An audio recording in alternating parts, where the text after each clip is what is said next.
Magandang araw, maray na aldaw sa ating lahat. Magluluto tayo ng nilagang pork chop. So, prepare na natin, lagyan natin ng asin, 3 basong tubig, tsaka natin papakuluan. At tsaka yung pinagkuluan yan, itatapon natin mamaya. Dito naman, hugasan natin yung gulay, pechay bagyo, patatas, at tsaka maglalagay tayo ng saging na saba. Dito, naitapon na natin yung pinagkuluan ng tubig. Set aside muna. Tsaka natin ibalik sa kaldero. Lagyan ng tubig. Maglagay ng asin, betchin.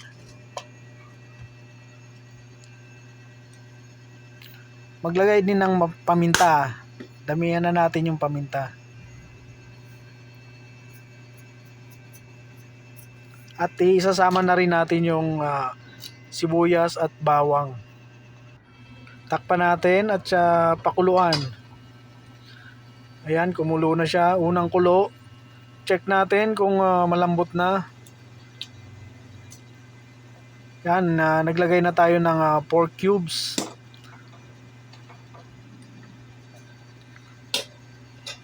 At pakuluan lang natin to hanggang sa lumambot yung karne.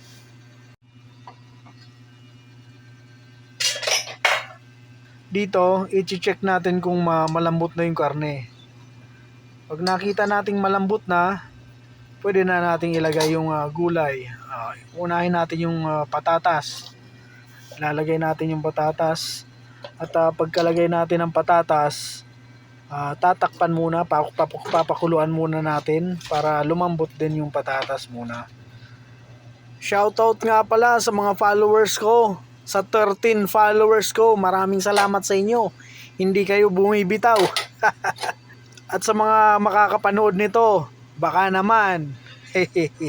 Kung sakaling magugustuhan nyo yung video na to, paki-subscribe, paki-like na rin. Maraming salamat sa inyo. At dito, naglagay pa ako ng asin at saka paminta at betchin. Pagkatapos, tatakpan natin para kumulo. At dito, kumulo na, i-check na natin kung malambot na yung patatas.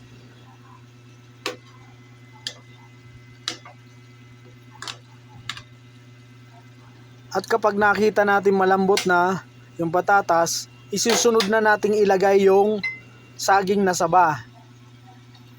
Pagkalagay natin ng saging na saba, takpan natin ito para muling kumulo at lumambot yung saging na saba. At ayan na po, kumulo na. Check natin kung malambot na yung saging na saba.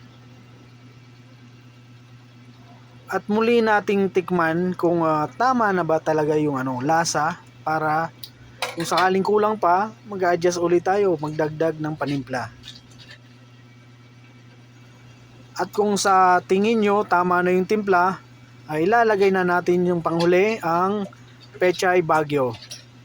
Siya nga pala, yung mga gusto magpa-shoutout, yung mga makakapanood nito, kung gusto nyo i-shoutout kayo sa susunod na video, pakilagay sa comment section ang inyong reaction or comment. Isa-shoutout po namin kayo. At pagkatapos natin mailagay yung pechay bagyo, muli nating tatakpan to para kumulo. At ito na po, kumulo na. Napakabango, napakasarap. Nilagang pork chop na may saging na saba at patatas. Muli, maraming salamat sa panonood. Please like and subscribe kung nagustuhan nyo ang video na to. Maraming salamat po. Ingat kayo.